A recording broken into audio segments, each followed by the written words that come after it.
அன்பார்ந்த ஞானவழி YouTube channel நேயர்கள் அனைவருக்கும் வணக்கம். இந்த பதிவில் மகர ராசி உத்திராட நட்சத்திர அன்பர்களுக்கு 2025 விட ஆங்கில புத்தாண்டு சிறப்பு பலன்கள் காணலாம். வாக்கிய கணித பஞ்சாங்கப்படி கன்னியா லக்னம், பூராட நட்சத்திரம் 4ஆம் பாதம், தனுசு ராசியில் 2025 வருஷம் பிறக்கிறது. குரோதி வருஷம் மார்கழி மாதம் 17ஆம் தேதி புதன்கிழமை. பொன் கிடைத்தாலும் புதன் கிடைக்காதென்று பழமொழி சொல்வார்கள். இந்த வருஷம் கல்வி பயிலும் மாணவர்களுக்கு சிறப்பு. புதிய தொழில் கல்வி விருத்தியாகும். அரசு உத்தியோகத்தில் இருப்பவர்களுக்கு சிறப்பு. அரசு வேலைக்கு தேர்வு எழுதுபவர்கள், அரசு உதவிகள் எதிர்பார்ப்பவர்களுக்கு இந்த வருஷம் சிறப்பு.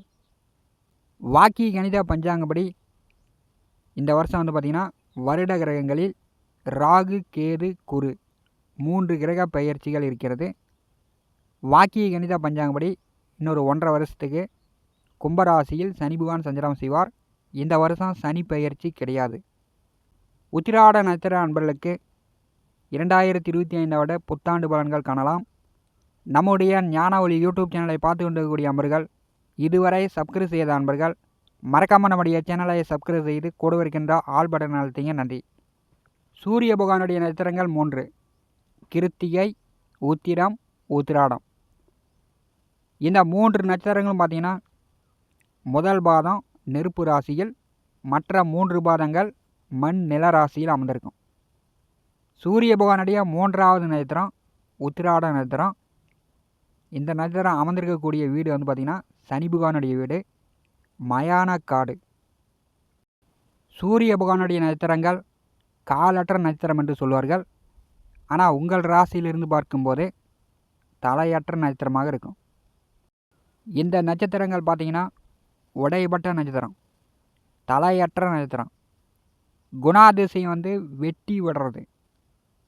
ஊர்க்காரர்களிடம் வெளியில் நல்ல மனுஷனா நல்ல பேர் எடுக்கணும் அப்படின்னு நினைப்பீங்க.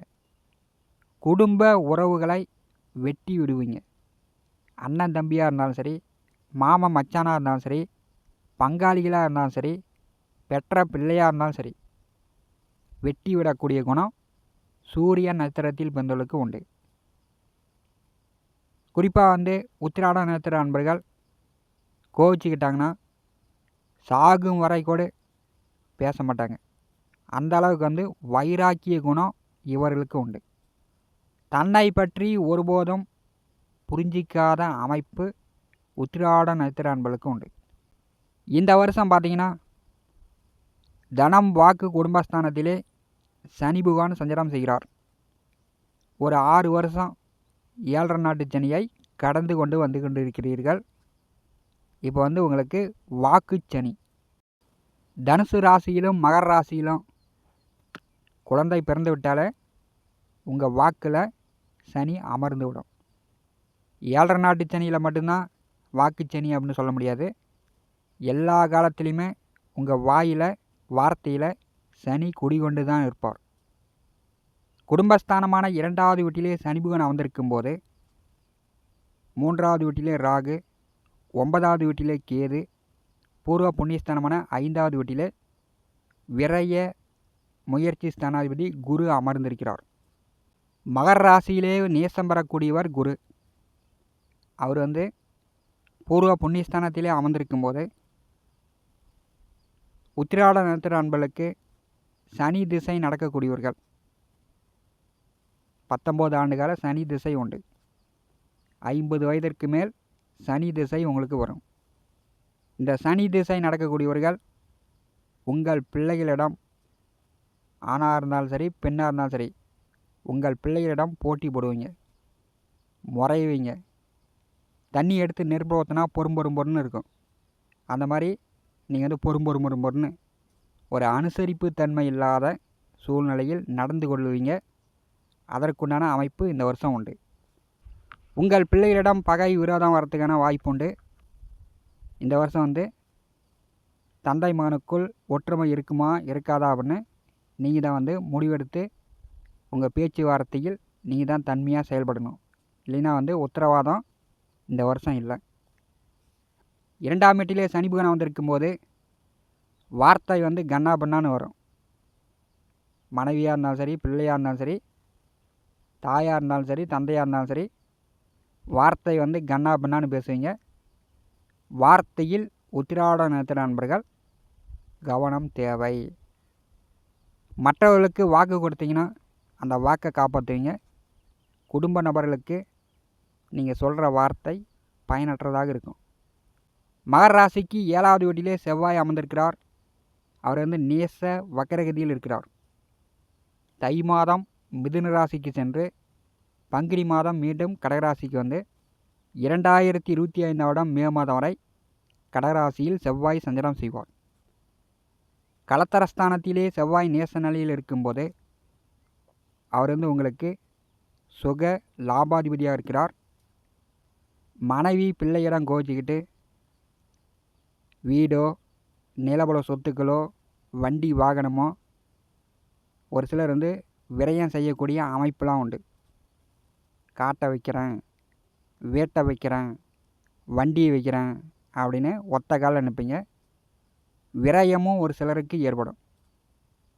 அதனால் வந்து இந்த வருஷம் வந்து முன் எச்சரிக்கையுடன் செயல்பட வேண்டும். 3ஆம் வீட்டிலே ராகு இதுவரை உங்களுக்கு கொடுத்து கொண்டிருந்தார்.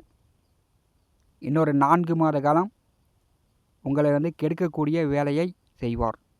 எனக்கே எல்லாம் தெரியும் அப்படின்னு ஆணவமாக அகம்பாவமாக உத்திராட நட்சத்திர நண்பர்கள் செயல்படுவீங்க. இது வந்து எத்தனை மாதத்துக்கு இருக்கும் அப்படின்னா குரு பெயர்ச்சி வரை இருக்கும். குரு பார்வை மகர ராசிக்கு இருக்கிறது. குரு பார்க்க கோடி நன்மை. உங்கள் உழைப்பின் மீது, வேலையின் மீது, தொழில் மீது நீங்கள் வந்து கண்ணும் கருத்துமாக கஷ்டப்பட்டு உழைத்து கொண்டிருந்தீங்கன்னா கண்டிப்பாக உங்களுக்கு வருமானம் உண்டு, வசதி வாய்ப்பு உண்டு. பெற்ற பிள்ளை, மனைவி, பெற்றோர்களிடம் முட்டிக்கிட்டு மோதிக்கிட்டு முறைஞ்சிக்கிட்டு இருந்தீங்கன்னா கண்டிப்பாக வந்து சொத்து வழியில் விரயங்களை காட்டுகிறது. வாக்கிய கணித பஞ்சாங்கப்படி 2025 அதாவது சித்திரை மாதம் ராகு கேது பெயர்ச்சி நிகழ்கிறது. 3ஆம் வீட்டில் இருக்கக்கூடிய ராகு 2ஆம் வீட்டிற்கு வருவார். சனி ராகு கூட்டணி. வாக்கிலே ஒரு பாவகிரகம் அமர்ந்திருக்கிறது.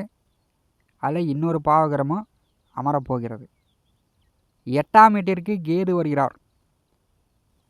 அஷ்டமத்திற்கு கேது வரும்போது இதுவரை உங்களுக்கு பயண அலைச்சல் இல்லாமல் இருந்துச்சுன்னா 2025 சித்திரை மாதம் முதல் பயணங்கள் ஏற்படும்.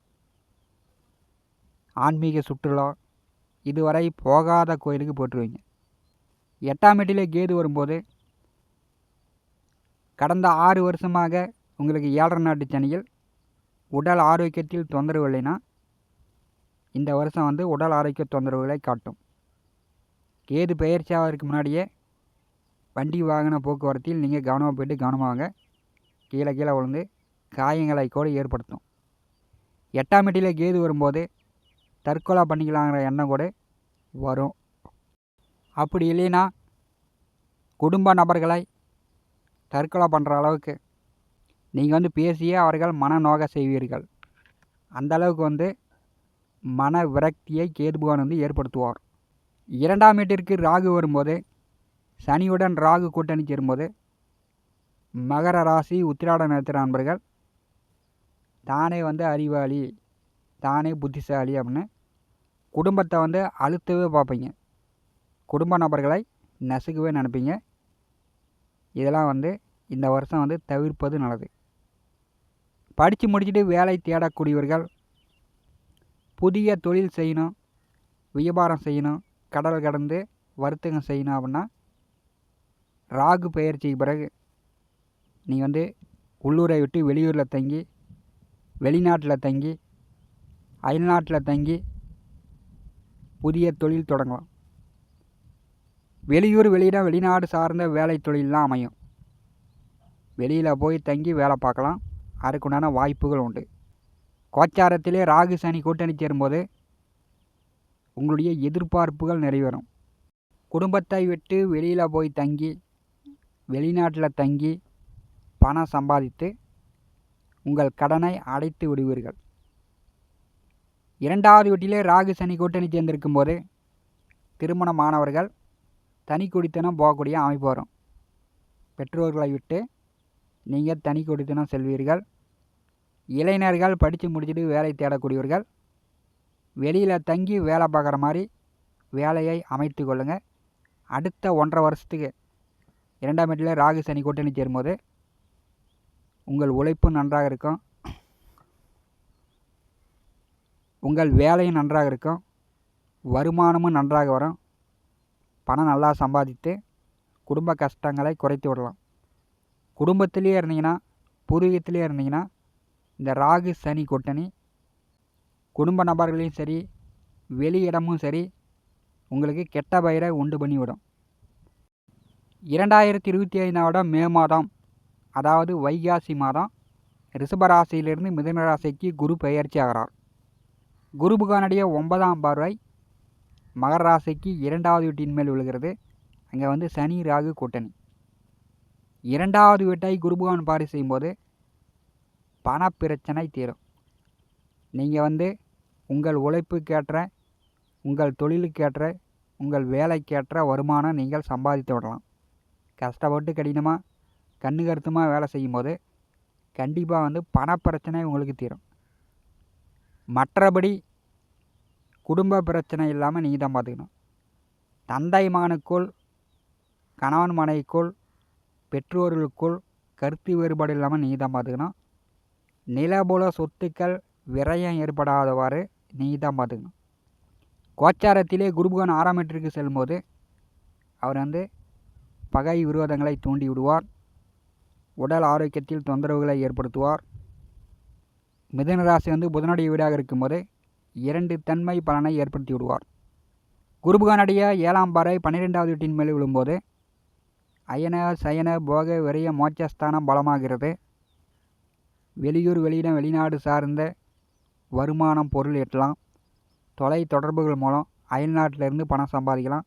அதற்குண்டான வாய்ப்பெல்லாம் உத்திராட நட்சத்திர அன்பர்களுக்கு 2025 வரும். அதே மாதிரி தொழில்ஸ்தானத்தை குருபகவான் பார்வை செய்யும்போது இப்போ ஒரு தொழில் செய்து கொண்டிருப்பவர்கள் இன்னொரு தொழில், புதுசாக ஒரு தொழில் ஆரம்பித்து அந்த தொழிலையும் அதிக பணம் சம்பாதிக்கலாம். விவசாயம் நன்றாக போகும். கடந்த 6 வருஷமாக விவசாயத்தில் அடிமேல் அடி இடிமேல் அடி, போட்ட முட்டுவலி செலவு கூட எடுத்துருக்க முடியாது. 2025 மே மாதத்துக்கு பிறகு இந்த குருபகவான் பார்வையில் தொழில் விருத்தி அடையும். வருமானத்திற்குண்டான வழி உண்டு. குடும்ப உறவுகள் பிரிவு இல்லாமல் மகர ராசி உத்திராட நட்சத்திர நண்பர்கள் பார்த்து கொள்ளுங்கள். இந்த காணொலியை பற்றி உங்களுடைய மன கருத்துக்களை நம்முடைய கான்பாஸில் பதிவு செய்யுங்கள். நம்முடைய ஞானவழி யூடியூப் சேனலை பார்த்து கொண்டிருக்கக்கூடிய அன்பர்கள், இதுவரை சப்ஸ்கிரைப் செய்த அன்பர்கள் மறக்காமல் நம்முடைய சேனலை சப்ஸ்கிரைப் செய்து கூட வருகின்ற ஆல் பட்டன் அழுத்திங்க. தினந்தோறும் நம்முடைய சேனலில் ஜோதிட பலன்கள் பதிவிடப்படும். உடனுக்குடன் பார்த்து பயன்பெறுங்கள். நன்றி, வணக்கம்.